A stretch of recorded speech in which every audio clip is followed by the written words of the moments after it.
So here's every muscle which does not follow neuromechanical matching, and let me know if I missed any muscles here. So first we have the quads, and as you can see here, the quads have their greatest leverage at around 20 degrees of knee flexion. But if you look at activation data like this paper here, we can see that, it has the lowest activation at around 30 degrees of knee flexion, where it has the best leverage.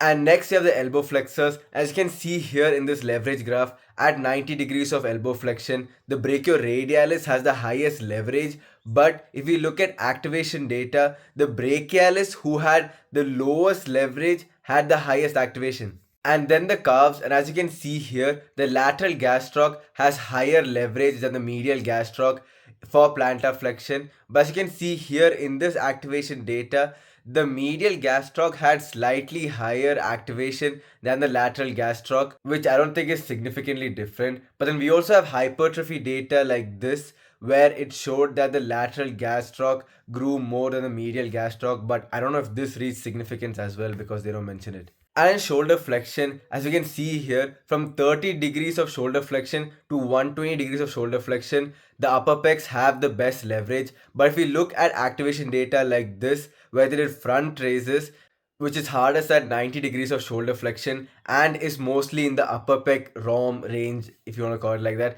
still we see that they had similar activation. And if we look at this paper, we can see that in full shoulder flexion, the front delts actually potentially have higher activation than the upper pecs. Next, we have the pecs, holy bars. Anyways, we can see here in this paper, in adduction, P5 and P6 had the lowest leverage, but they had the highest activation.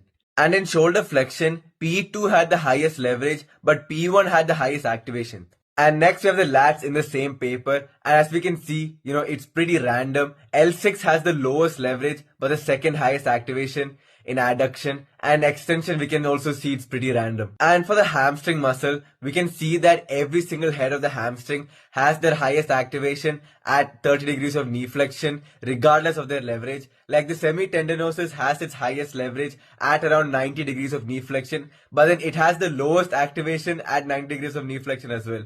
It has its highest activation at 30 degrees of knee flexion. So in conclusion, neuromechanical matching is dead, and please stop following neuromechanical matching, man. Especially Instagram people, bro. Please stop following neuromechanical matching. Anyways, let me know if I missed any muscles. Hope this helps.